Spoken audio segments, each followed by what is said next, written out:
Oi pessoal, tudo bem? Agora a prof vai fazer um pouquinho de uma revisão sobre a questão da medicina preventiva, sobre o que a gente viu na semana passada, tá? Então, a medicina preventiva hoje, ela é muito valorizada não só na veterinária, como na humana também. A gente vê, né, que a prevenção é o foco de tudo. Hoje a gente está passando por um surto de uma doença, né, que vocês têm visto e é grave, muito grave, né? Tem trazido perdas inestimáveis, né? E a gente sabe que a prevenção, nesse momento, é a única forma de tratamento, vamos dizer assim. Então seria isso que eu quero passar para vocês. Vou falar um pouquinho sobre prevenção também das doenças, agora voltado para a veterinária. Então a gente vai dar uma revisada, vai ser um pouco repetitivo com a semana passada, mas vai ser importante para vocês estarem dando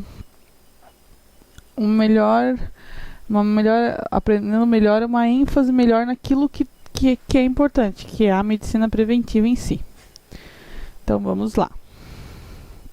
Então existem vários parasitas, né, externos, que seriam conhecidos como ectoparasitas. Então, ecto é externo, endo é interno. De origem animal, né, como pulgas, sarnas, piolhos, ácaros e ainda os fungos e as bactérias, né, que podem modificar, né, profundamente a pele e a pelagem do cão. As infestações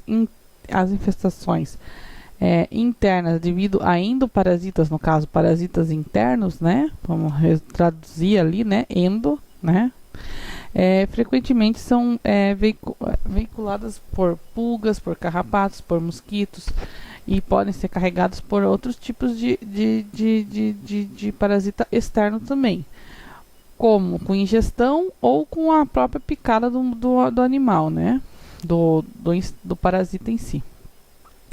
E essas doenças, elas podem ser, né, no caso, doenças virais que podem atingir gravemente a saúde do cão, né, ou do gato, e desenvolver doenças infectocontagiosas, né, das quais elas se beneficiam,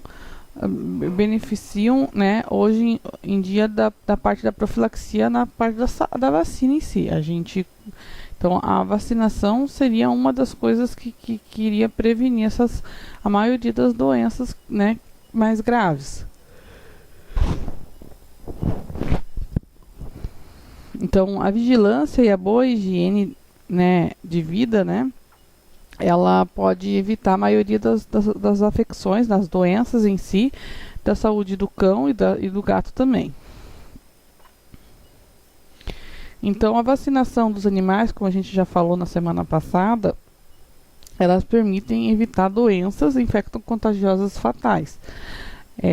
Algumas são obrigatórias, né? Então, hoje, a vacinação obrigatória, né, que é a única que que é pedida, não que as outras não sejam, né, mas é a única que se caso você tiver que transportar um animal, tem que estar na carteirinha a notificação, e no guia de transporte animal, né, o atestado médico veterinário que o veterinário vai te dar, né, que para você poder viajar com o animal, principalmente quando você vai trocar o estado, se caso for parado pela polícia ou pela SIDASC, você tem que ter essa guia em si.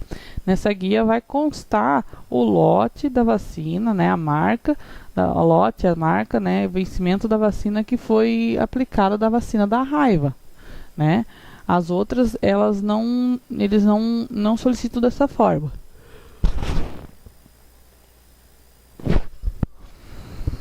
Já, claro, para fora do país, aí modifica totalmente. Isso seria para dentro do país, né? E elas só podem ser eficazes se forem administradas em determinadas circunstâncias. Ou seja, né? Respeitando o calendário preciso, né? Então, se a gente não respeitar um calendário de vacinação, a gente não consegue ter uma eficácia correta, né? Então o cachorro ele recebe a primeira imunidade da mãe, que são aqueles anticorpos presentes no colostro, né? Como eu já falei para vocês, que são uma imunidade, né, que vai ser absorvida durante as primeiras 24 horas, né? No máximo, né? Mas principalmente nas primeiras horas que o cachorro ou o gato estiver mamando, né? E esses anticorpos, eles desaparecem entre a quarta e a quinta semana, né? Então, ali, 1 mês a 45 dias, normalmente é que elas desaparecem. Então, esse cachorro, ele já não vai estar protegido com a ausência, né, de medidas de vacinação. Então, o sistema imunológico do cão, ele não está completamente desenvolvido ao nascimento, né? Então, ele vai se completar depois que tiver feito a vacinação. Então, e esse sistema imunológico ali, quando o animal ingere o colostro, quando a mãe não morre no parto, né? Ele ingere, então ali ele consegue se sustentar até ele poder estar tomando a primeira vacinação. Então, os protocolos de vacinação, eles são normalmente entre 8 a 10 semanas de idade, né? Além da vacinação que é obrigatória antirrábica, que é mais pra frente, que é com 4 meses de idade, né? Mas as que a gente legalmente, né, que a gente considera, né, mas a única que é pedida é a da antirrábica, mas que a gente deve vacinar o cão ainda, né, para cinomose, hepatite contagiosa, leptospirose, parvovirose, são as essenciais em si. Então, os diferentes tipos de vacinas, né? Então, existe, como a gente já falei para vocês, existem diferentes tipos de vacina, não só de importada para nacional, como também de quantidade de patógenos que vão proteger, como também o tipo de componente que está nessa vacina. O que eu quero dizer com isso? Então, existem vacinas, né, que são vacinas com agentes atenuados. O que quer dizer? Trata-se, né, de micro-organismos, né, vírus ou bactéria, cujo poder patogênico está diminuído. Então, ele após mutações obtidas, né, em laboratório em si. Então, o que acontece? Essa capacidade desse vírus em si, ou desse micro-organismo em si, provocar reação no cão é atenuada progressivamente. Então ele não o que quer dizer? Ele causa o corpo identifica aquilo, né? Mas ele não causa doença, né? Existem ainda as vacinas que são ditas como homólogas, né? Que são os agentes os quais eles se pratica a vacinação forem os mesmos que foram responsáveis pela doença, né? Que são denominadas, e tem as que são denominadas heterólogas, né? Que são quando se utiliza um micro-organismo diferente, menos virulento, quer dizer, menos potente, né? Que o primeiro, mas que é próximo ao agente patogênico. Então, o que quer dizer nisso? Vamos dar um exemplo. Ali a gente pode colocar como exemplo a leptospirose. Existe muitos tipos muitas cepas de leptospirose, mas na vacina tem de 2 a 4, né, cepas ali, e elas vão ajudar a proteger as demais. Não quer dizer que é 100% para as demais. Então a gente coloca geralmente o quê? As que a gente tem mais presente no nosso país, né? Ou, né, que a gente utiliza procurando visar essa parte ali, né? Porque no mundo tem diferentes tipos, né? A gente está vendo agora que nem a questão do coronavírus, né? O coronavírus já teve muitas mutações e está sendo tem no Brasil, pelo que eu sei, tem mais de 4 tipos já de mutações, e aí no mundo tem mais de 12, então a gente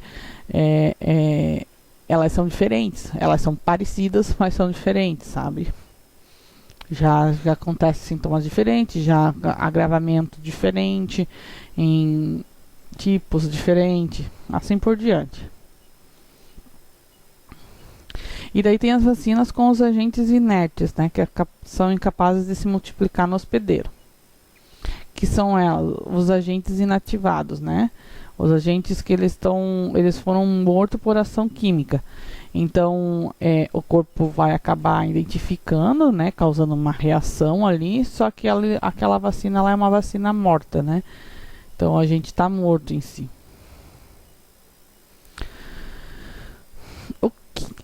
Falando em acidentes pós-virais, né? Então, a gente tem que ter muito cuidado com essa questão de acidentes pós-virais. Na clínica veterinária, a gente diariamente ocorre problemas com isso. A gente vê muitos acidentes, principalmente quando são manipuladas vacinas sem ser um profissional, né? Então a gente vê, infelizmente, ainda muitos leigos aplicando vacina, indo na agropecuária, comprando e aplicando sozinho em casa, ou a própria agropecuária aplicando. Uma agropecuária que eu digo, não a agropecuária que tem o veterinário e tem o consultório junto, o balconista, né, da agropecuária, o auxiliar aplicando vacina, que também não pode. Então, assim, são coisas que podem agravar e pode levar até a óbito, né? Então, assim, algumas coisas podem causar interferência, como são graves, que é a interferência dos anticorpos da materno. Então, por isso que não é feita a vacinação logo no começo, é esperado perder esses anticorpos maternos para depois poder fazer a vacinação. Verminoses é uma coisa gravíssima isso. Se o animal estiver cheio de vermes, o que está acontecendo agora? A gente está falando, vamos dar um exemplo humano do dia a dia nosso, né? Então, assim, o pessoal está usando ivermectina, né? Que é um vermífugo, em humanos, né? Está usando na questão do Covid. Não quer dizer necessariamente que ele vai funcionar para o vírus. Ele é um antiparasitário, ele não serve para vírus, sabe? Não está no químico dele funcionar para vírus. Mas quando a pessoa ou o animal está cometido, cheio de vermes, ele já tem um monte de parasitas ali se sugando dele, né? Sugando dele. E daí ele pega uma outra doença, né? Ele pega uma outra doença que vai debilitar o corpo dele, vai baixar a imunidade dele.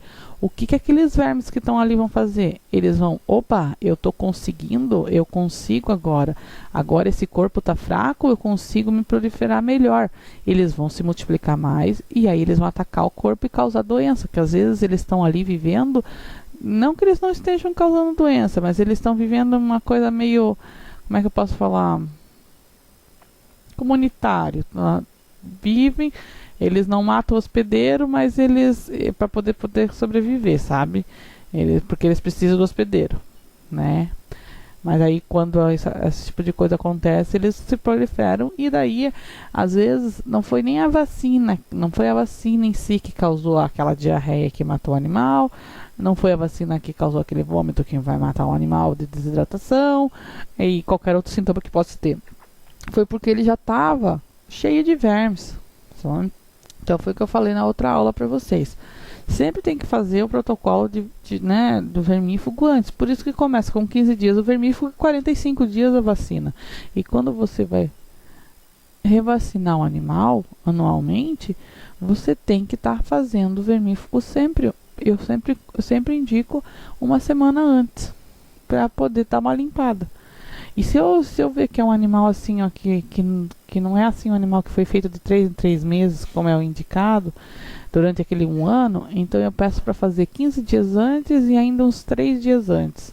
Então faço ainda 2 doses, né?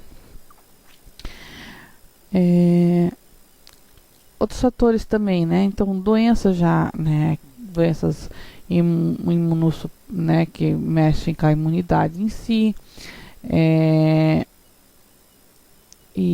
ou tumores, ou qualquer outro acometimento. Você nunca pode vacinar um animal doente, nunca, nenhum tipo, nem que seja problema de pele. Ah, mas ele, não, se ele tem, faz assim, ó, que nem, ele é atópico, né? Você tem que até considerar o atópico muito perigoso de você fazer ele tem alergia tópica, né? Então, ele tem alergia praticamente de tudo. Então, você tem que considerar muito quando você vai fazer uma vacina, que ele pode ter um choque anafilático. Mas também, você não pode fazer quando ele estiver com lesão. Porque se ele estiver com lesão, ele estiver ativo, é porque ele está com a doença. Então, você não pode fazer enquanto você está fazendo antibiótico, anti-inflamatório. São coisas assim que não... O animal tem que estar zeradão, assim, sabe? Então... E esses fatores, eles têm que ser observados pelo médico veterinário, né? Então, existem 3 formas, né, de manifestação sintomática pós-vacinais, né? Então, são reações alérgicas locais, reações alérgicas sistêmicas, né, que é chamado o choque anafilático, e acidentes neuroparalíticos. Então, vamos lá. Reações alérgicas locais. Seria o que? No local da aplicação, né, pode causar uma reação alérgica. Então, pós-vacinal, o animal pode ter perda de pelo, coceira ali, pode ter uma questão de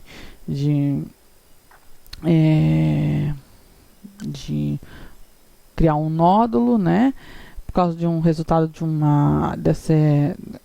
uma panicolite ali, granulomatosa, né, focal, pode causar um sarcoma de aplicação no caso do felino, que eu falei na semana passada para vocês, por isso que hoje já se sabe que a indicação da aplicação da vacina é nos membros do felino, né, não no dorso, e pode também ainda causar uma vasculite, ou pode modificar a cor daquele local. Tem várias coisas. A questão sistêmica, né? Então, a reação alérgica sistêmica, o choque anafilático, ele é muito grave. Então, a anafilaxia, né, que é a síndrome que é determinada pelo choque sistêmico, né, que é o choque que está no corpo inteiro, ele se manifesta minutos depois da vacinação, né? Dessa distribuição desse alérgeno. Então, ele pode ser induzido tanto com outras medicações, mas principalmente a questão da vacina em si, porque está entrando um monte de tipos de agentes para fazer uma imunidade, mas eles também podem causar uma alergia em si. E os órgãos envolvidos nisso seriam, na maioria dos animais, o baço e os pulmões. Então é altamente grave, que é a questão do circulatório, né? Que o baço armazena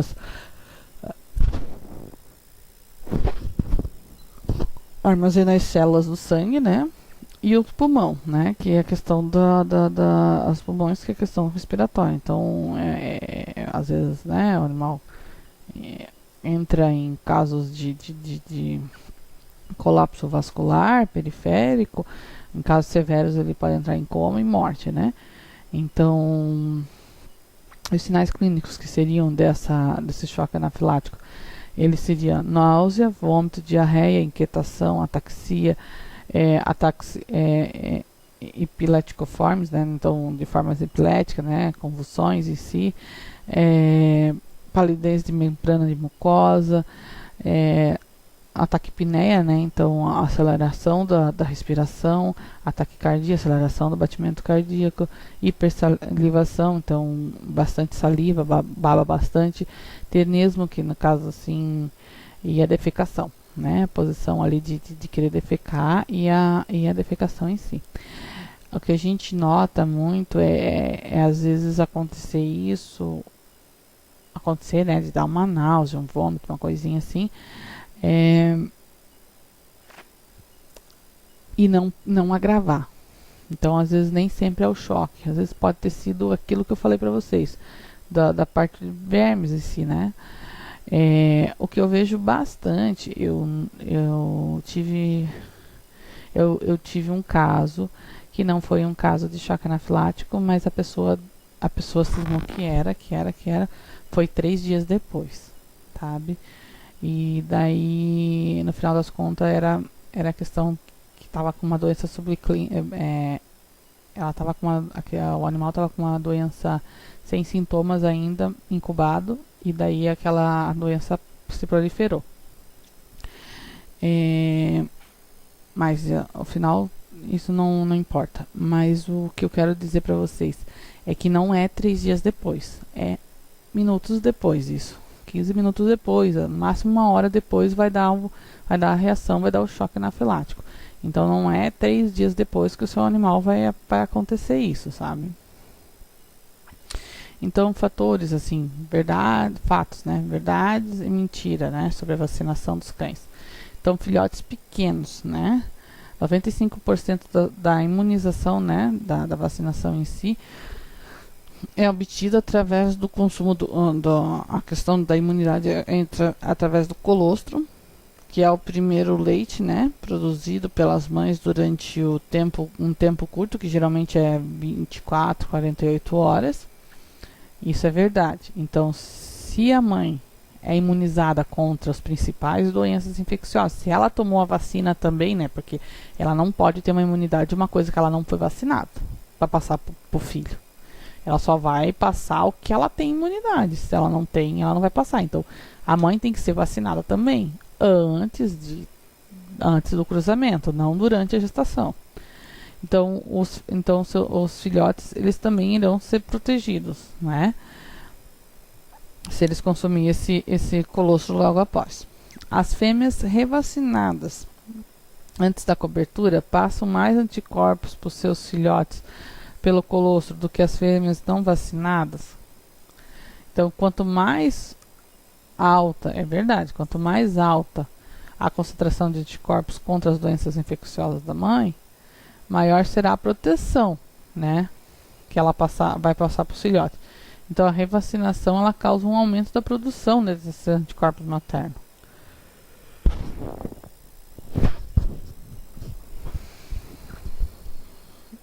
Enquanto estão presentes, os anticorpos recebidos da mãe não vão interferir na vacinação permanente dos filhotes? Isso é falso.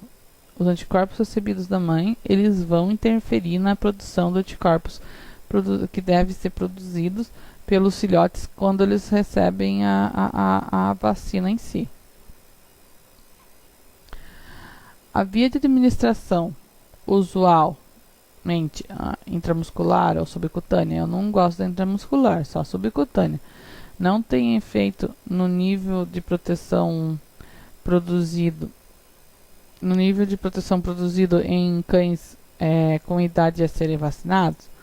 O efeito, então, falso, né? O efeito da vacinação da administração em resposta vacinal depende, né, da vacina que é aplicada. Por exemplo, a vacina antirrábica, ela é mais efetiva se ela for aplicada, né, intramuscular, do que via subcutânea. Com a vacina da sinomose, ambas as vias são efetivas. Eu gosto de tudo fazer subcutânea. Não gosto de fazer intramuscular. Mas em literatura diz que é melhor a intramuscular. Em cães idosos, né, mais de 7 anos de idade, pode ter uma diminuição da habilidade da produção dos anticorpos, né, após a vacinação. Então, na verdade, não é só, essa é uma verdade, né, mas não é só o cão idoso que pode acontecer, existe particularidade. Existe animal que você pode vacinar, assim como humano, você vacina. O anticorpo, quem produz é o ser humano ou o animal, faz conta assim, né? E então é o corpo dele que vai produzir. Então a vacina não é uma garantia 100%. Tu tá dando a gente, se o corpo reagir, tudo bem. Se o corpo não reagir, não produzir anticorpos, aquela vacina não foi efetiva. E não quer dizer que a vacina é ruim.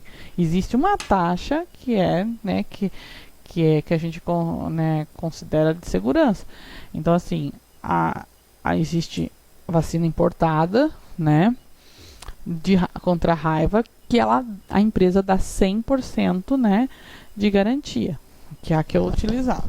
Não vou citar o nome porque vídeo é ruim, né? Mas ela dá 100% de garantia. Se caso o animal ficar doente, eles pagam todo o tratamento. No caso da raiva, não paga o tratamento, paga outro animal, né? Mas é 100% de garantia. Já no caso de outras doenças, tipo, tem aquela taxa, né? 90 e poucos por cento. Então, assim, sempre tem uma porcentagem de risco que pode não proteger, que o animal pode não produzir. Assim como existem humanos também que não produzem, né? E os idosos, eles não produzem anticorpos vacinais tão bem como os jovens. Então, não só isso, né? Eles vão ficando debilitados. Então, e a duração da proteção da vacinação única, ela é mais curta no cão idoso. Então, às vezes, a revacinação anual ela impede que esse nível de proteção diminua, né? Com a posição da doença. Desculpa.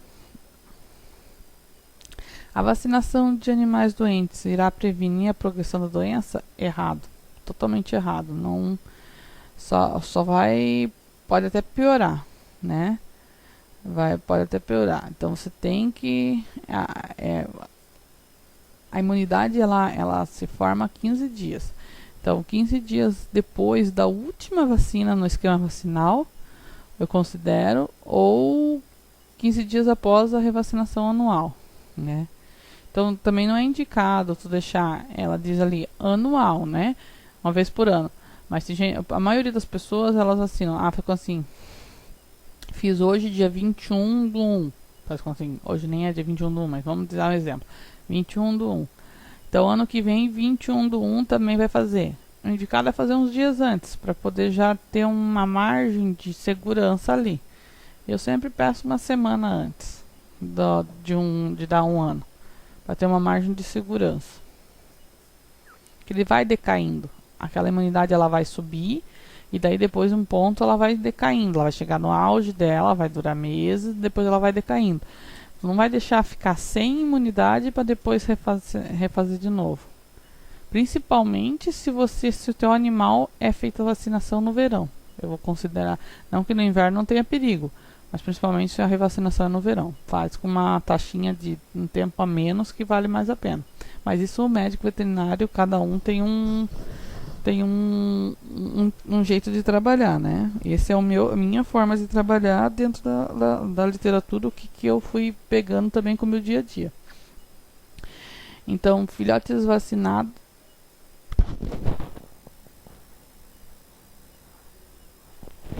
Só um minutinho.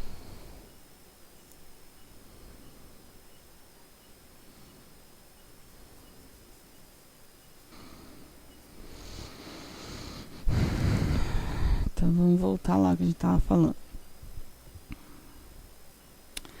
Filhotes vacinados devem ser protegidos do frio, pois a friagem reduz a quantidade de anticorpos produzido após a vacinação. Então, existem algumas pesquisas recentes em que aninhadas separadas por sexo, peso e idade demonstram níveis significativos maiores de anticorpos em filhotes que não foram expostos ao frio durante o tempo de formação de anticorpos da vacinação, né? Então a gente considera como verdade. Cães não devem ser vacinados contra sinomose, né? Hepatite viral, leptospirose, parainfluenza, parvovirose, pois irão adquirir naturalmente imunidade? Falso, totalmente falso, gente, totalmente falso. Vocês já escutaram isso na semana passada, totalmente falso, tá? Então aqui é um esquema de vacinação. Esse daqui é o meu esquema de vacinação que tem na minha carteirinha, né, da Love My Pet, né, do meu atendimento a domicílio, né? E tá bem resumidinho. Deixa eu colocar aqui o cursor a laser. Então aqui vocês vão ver. Então, vai ser bom para vocês usarem para estudar. Então, assim, os cães, né? Os cães, as vacinas V10, gripe canina, giardia e raiva. tá aqui, ó, a primeira dose, quando que repete, né? E depois o reforço adulto. O vermífugo, né? Dependendo da marca, né? Então, 15 dias a primeira dose. O reforço no filhote, 15 dias, 4 doses. E depois o reforço do adulto é trimestral. O filhote ainda, depois dessas 4 doses, a gente sempre, até 1 ano de idade, vai mensal, tá? O antiparasitário, que a gente conhece como antipulga, né? Depende da marca, né? Então, a primeira dose com 50 dias, tá? E depois o reforço tem mensal, tem antiparasitário que é trimestral, tem antiparasitário que se a coleira de 8 meses é 8 meses, então depende qual que tu vai utilizar. Aqui, sobre o gato. Então, eu uso, né, a quadriplofenilina e a da raiva. Então, 60 dias, 120 dias, né? Repete a cada 20, né? 4 doses no total. É anual. Vai estar aqui certinho para vocês o que ela protege. Meu coraçãozinho para vocês, sorridente. A prof vai abrir outra aula, só um minutinho, tá?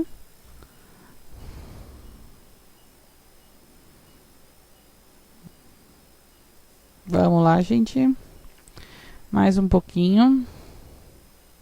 Vamos, computador. Foi.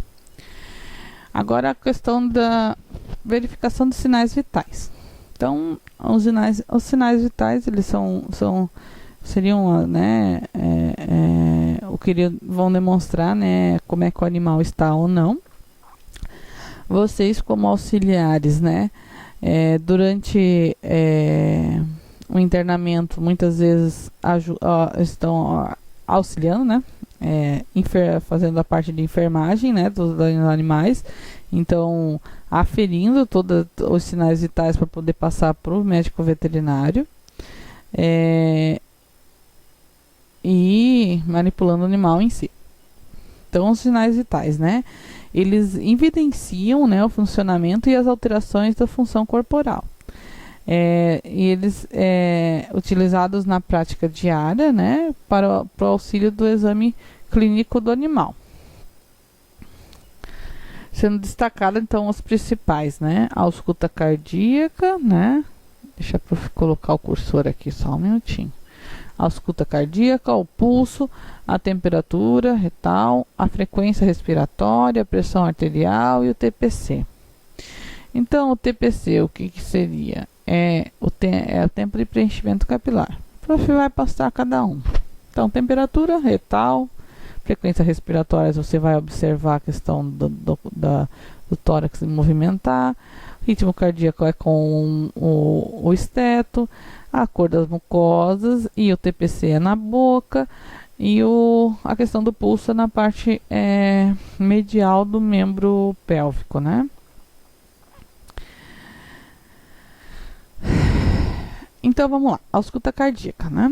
Então, a ausculta cardíaca, a gente tem o tão conhecido como estetoscópio, né? Que os médicos acham lindo para carregar no pescoço. Para mim, me sufoca, mas tudo bem. Eu não entendo como é que eles conseguem deixar aquilo parado sem ficar sufocando, mas não sei. Então, ele se divide, né? Então, ele tem as olivas, né? A gente chama de olivas mesmo, auriculares, que elas vão se encaixar no ouvido da gente. Existem diferentes tipos, existe a de borracha, a de silicone, a de plástico, que é mais durinha, mas cada um vai se adaptar com o seu, né, o que for mais confortável, né. Aí as hastes em si, o tubo de condução, né, existem os que são duplos, que são... Eu gosto mais desse que é o simples. Eu tive o duplo, para mim era ineficaz. Eu não sei se era a marca que eu tinha, era horrível. O meu não é do Lithium, tá? É o mais conhecido, é o Lithium. O meu é nem lembro qual é a marca. Eu sei que é uma marca importada, é uma marca... Eu não lembro se é alemã ou se é dos Estados Unidos. Mas eu sei que é bem bom também. E na época que eu comprei, ele era um pouquinho pouquinho mais caro do que o lítio. Mas o lítio era mais famoso do que o simples, né? Não aqueles total top, né? Que tem os específico pediátrico, tem o específico, né, para animais grandes, tem o específico para quem é cardiologista mesmo, que daí tem às vezes uma diferença. Então, aquele básico, o meu, no caso, ele era um pouquinho mais caro, mas eu não me adaptei muito bem com o lítio, né? Eu consegui escutar melhor com esse outro. Então, só que não me perguntam a marca, que eu nem lembro agora. O prof vai achar ele, vai mostrar, outro dia vai gravar uma aula demonstrando no animal como é que a gente vai estar fazendo. Então, continuando. A campânula, né, que muitas vezes a gente consegue estar virando, porque quando tem uns que tem dois diafragmas, né, dos dois lados, então você consegue estar utilizando o lado menor e o lado maior. É ideal para quando você tem filhote ou quando você quer focar, né? Mas isso geralmente a questão é mais para o médico veterinário. O foco de vocês seriam a questão de contagem de batimento cardíaco, não a questão de se tem algum sopro, se tem alguma anormalidade em si. Isso não é competência do auxiliar, é do médico veterinário. De vocês, o que vocês vão fazer é contagem. O que tem que ser? Um ambiente silencioso, um ambiente calmo. O paciente tem que estar calmo também.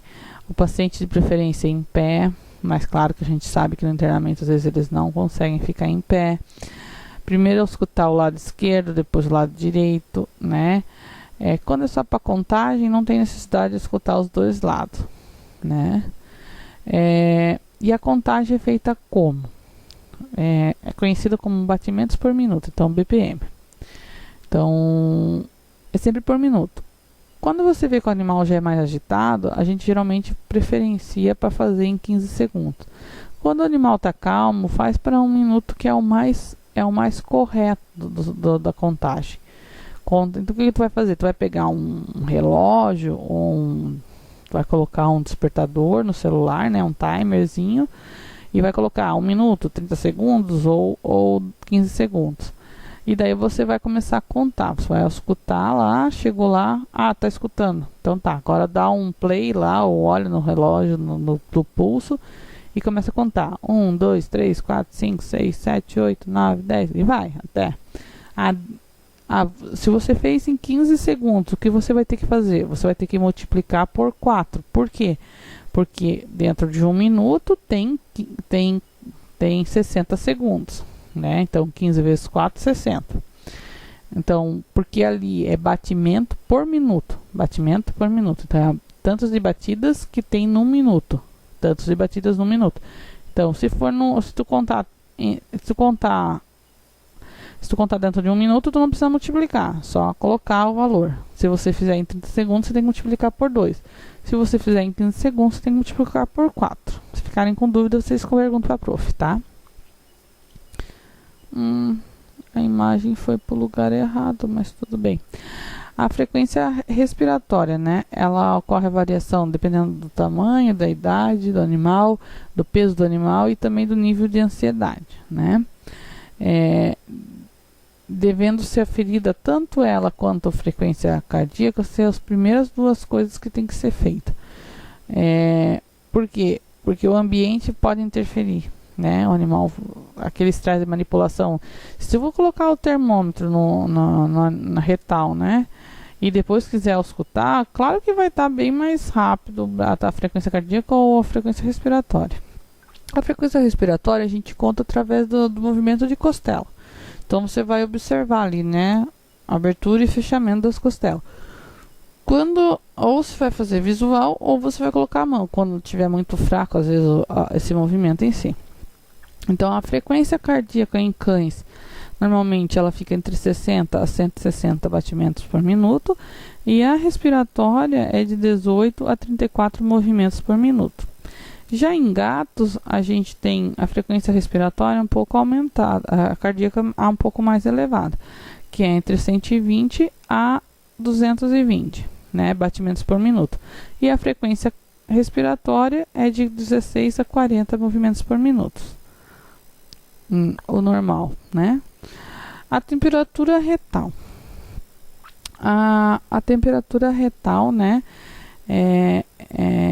Os cães e os gatos, eles possuem, tanto o cão quanto o gato, eles possuem uma temperatura normal, mais elevada do que a do humano, né? Então, no cão, normalmente é entre 35,5 a 39, que é considerado sem febre, né? Sem febre ou sem hipotermia, né? Sem hipotermia. Ou nos cães, né? Que nos gatos, desculpa, nos cães é de 35 a 39. Ou nos gatos, que é um pouco mais elevado ainda, que é de 38 a 39,2, né? Então, os cães, eles são o humano, né? Normalmente 37,5 é quando começa a febre do humano. Já nos cães é normal, a temperatura é de 37,5 a 39. Já no gato é de 38 a 39,2.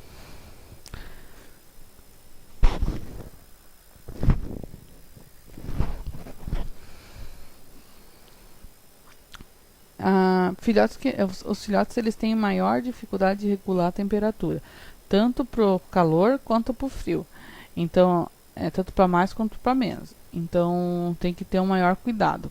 Então, por isso que filhotes, eles não podem ficar em lugares que têm temperaturas muito frias sem estar com alguma forma de aquecimento. E também tem que cuidar com o excesso de calor, né, no verão, porque também eles não conseguem fazer a perda de calor corretamente. O pulso arterial, né? O pulso arterial é a contagem da pulsação da pressão em si, sanguínea, né, na artéria femoral, que fica medial, né, fica na parte interna, né, do membro pélvico. Então, ali a gente tá vendo, o veterinário coloca a mão, né, o dedão, né, fica para fora, né, e os outros dedos vão para a parte interna da coxa do animal, ali, do membro pélvico do animal. E daí ele vai, né, tatear até sentir a pulsação ali, né, que nem a gente tem no nosso verdadeiro pulso, que a gente chama, né, parte da mão ali, né, mas o animal seria ali. E daí você tem que contar, você vai contando seguindo com a frequência cardíaca. Então, o ideal é, se tiver duas pessoas, um conta a frequência cardíaca e outro conta o pulso. Se não, você conta a primeira frequência cardíaca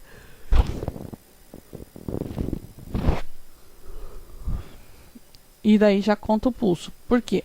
Elas têm que trabalhar mais ou menos da mesma forma. O que eu quero dizer com isso? Prof, o que você está tentando dizer?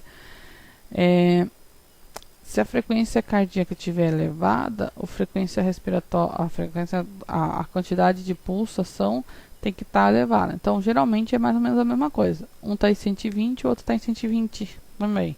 Ou está em 125, ou tá ali pertinho. Se tiver o pulso arterial muito mais baixo, por minuto também é contado, tá? Essa pulsação por minuto estiver muito mais baixa do que o coração naquele momento, então pode estar tendo algum tipo de alguma coisa que está impedindo esse fluxo corretamente de fluir nas artérias. Pode ser um problema de coração que está faltando, não está saindo totalmente o sangue, né, do coração, não está esvaziando totalmente, ou pode ser um problema de uma trombose. Existem várias coisas que podem estar prejudicando em si. Um TPC. O TPC, né, é o tempo de preenchimento capilar, né?